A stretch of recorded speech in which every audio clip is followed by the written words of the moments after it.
Alrighty, time for a fun one. What up, my motherfuckers? How y'all doing today? I'm doing all right. Just sitting here, weed worshiping as I do. Podhead, pontificating, and all that. So, I've had a unusual life. Not exceptional, not extraordinary. Just a little bit different. I love talking about the things I went through as a child and the experiences I had. A lot of times, people take the wrong parts of my story. It's been a problem for me my entire life, especially when I was a young child and I'd come into new environments and I'd talk to people about the things I'd experienced and been through, and I'd get the old, oh my, you poor thing, oh, and I'm like telling them stories of, I don't know, fun times. So today we're going to talk about the first time I ran from the cops successfully. Now, if you're on my feed and listening to my shit, there's a pretty good chance you've ran from law enforcement once or twice in your life. Shit happens, and sometimes there's a reason where to go. Sometimes they're just time to go. But in my experience, the first time I ran from a cop is a little sooner than most, and honestly, it was actually sooner than I realized. I thought I knew how old I was when it happened, but I was wrong. Like a lot of us have run from the cops before we were 18, and a lot of me and my buddies in high school, we did it. We used to sneak into these houses over behind Whitaker, back in the east area over there by railroad tracks. And they're fucking cool houses, good places to get drunk and smoke weed and get shot down by girls. Well, I got shot down.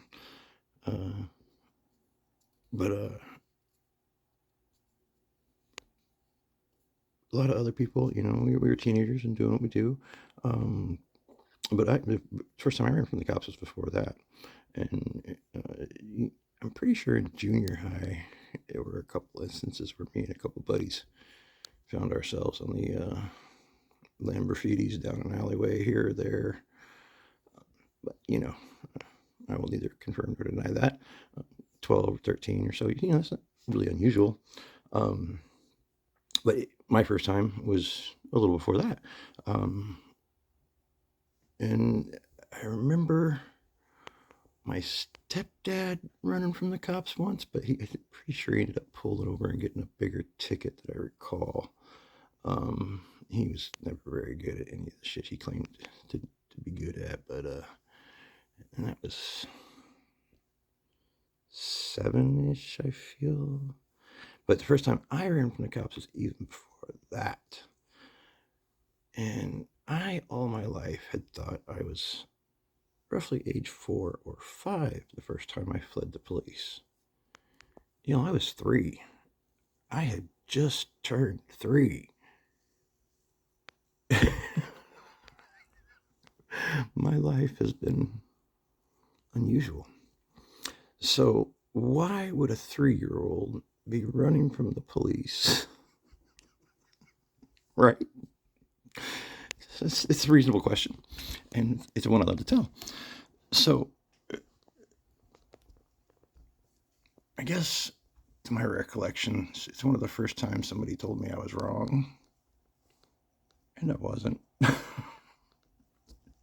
So, generally speaking, when I tell these stories, I don't identify which parent I'm talking about, because when I talk about my past, a lot of the times some things are really horrible and traumatic, and sometimes things are really light and fun, and a lot of times those are intermingled depending on which parent you're talking about. So I try to keep it to generalities, because there were significant harms and trauma from both.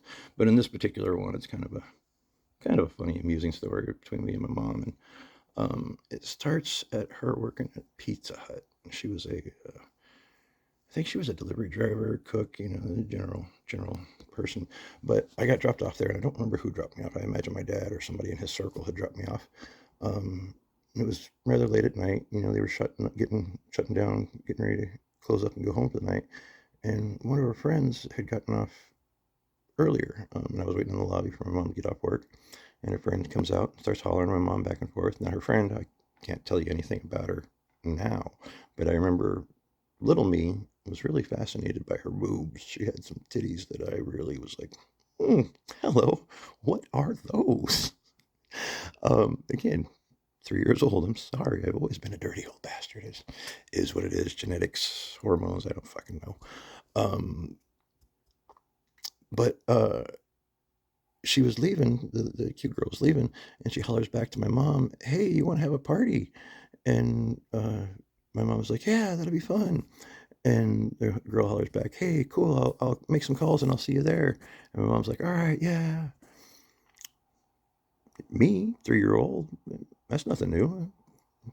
I'm well accustomed to parties. At this time, I had a name that was Shotgun, and it's because if you take a pipe like this, just a standard little pipe, and you light the bowl and put it in somebody's mouth, and then you blow on this end, you give them a really powerful extra hit. You're blowing extra carbon and THC and stuff into their lungs. Whether or not it's scientific or factual, that's what 3 year old Shotgun was known for, giving people shotgun hits. Because this one biker dude asked me to give him a shotgun hit, and I knocked him off his stool. He was a big son of a bitch, apparently, like 6+, but he was sitting on my stool, and he asked me to give him a shotgun hit, and I puffed up and blew it over, and party erupted. It was the legend of Shotgun was born for a couple of years there. So when I heard that we were going to have a party at our house, I was like, fuck yeah, right on, this is going to be a good night. Boop, boop, boop, boop. Mom gets off work, we're headed home, and on the way home, she tells me, "Hey, when we get here, I need you to pick some toys and hurry up. And I'm gonna get ready real quick, and then we're gonna head out." I said, "Okay, but where are we going?" And she said, "Well, didn't you hear we're gonna go to a party?" And I said, "But Mama, that's at our house." And she said, "No, the party's not at our house. We're gonna go. I'm gonna go call my friend, and we're gonna go see where she's at." And I said, "Mama," she said, "the party's gonna be at our house." And she said, "No, Randy, there's not gonna be a party at our house." Well, I don't remember a lot about my childhood home back then. I did find out that they apparently bought it for $1,800, and it was like a 3 bedroom with property. Heartbreaking. But I do remember that particular night driving in her Duster coming over the hill, and I'm sitting in the passenger seat. I don't think I had a booster seat. I don't think they existed then. I may not have even been buckled in. It definitely wasn't a law at the time. I remember when that happened, and a lot of people were so butthurt about that. How dare you make me strap myself in? Our species is so fucking stupid. But we come over the hill, and sure enough, as soon as our house comes into sight, there's vans, cars, bikes. There's like 30 to 40 different vehicles parked around our house in different arrays and people milling about. 3 year old Randy doesn't say a thing. He just turns and looks at his mama. And she was just. But, anyways, we get to the party. We're all having a great time. And I had gotten a play set, and it was racially insensitive, I suppose. But I do want to say I recall my cowboys and Indians were allies, and I think they fought off dinosaurs.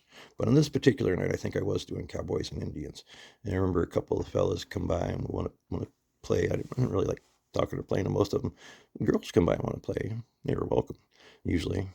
And then some dumbass would come stumbling in. But I was sitting down there playing my cowboys and Indians in my fort, and I had this badass little fort that was all like plastic snapped together, and different, like a little room in the back, and all these little flags and shit. And I hear a sound. Now again, 3 year old Randy has seen some things. 3 year old Randy knows what Popo is. He knows what Smokey is. Smokey and the Bear. Oh, I don't know if I had seen that movie yet, but they were absolute fans of mine. For most people, Dukes of Hazzard was a fun action adventure show. For me, it was like childhood nostalgia. my life was a lot of fucking fun. But I heard, sure enough, here comes the pigs.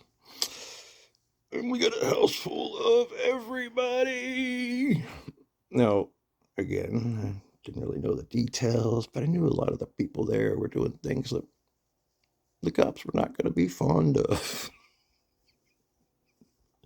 And there was a lot of them coming. I remember getting up and looking out, and there's I could see several vehicles in a row. Randy Lee didn't fuck around. I start running to the house. I'm looking. Mom, mom, mom. I do not find mom. That's the last part of that I remember solidly. The rest I get later from my mom piecing together.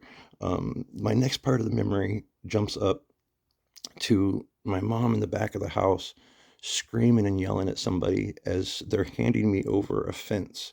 And I remember this giant man, like there was this big fence in front of me, and suddenly this giant man picks me up, and my mom's way little down there, and I'm like, and this guy passes me over, and then this fella, to the best of my recollection, basically steps over the fence. I mean, like just steps slightly. I mean, I'm sure it was harder than that, but and to my recollection, he, 6+, big, broad shouldered, probably 300-pound son of a gun.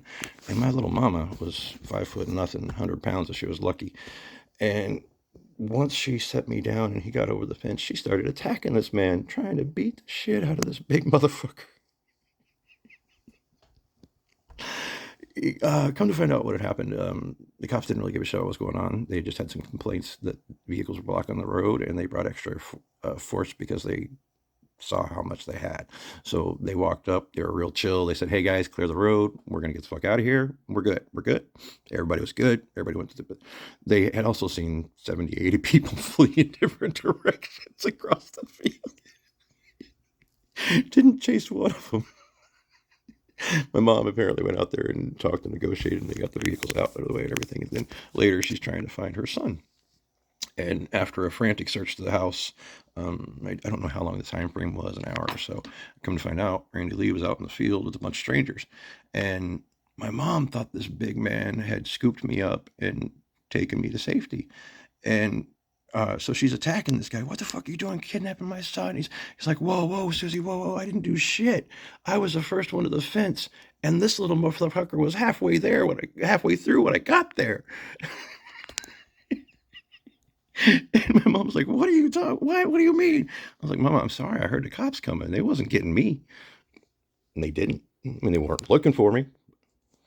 Yeah, 3 years old. They didn't catch me.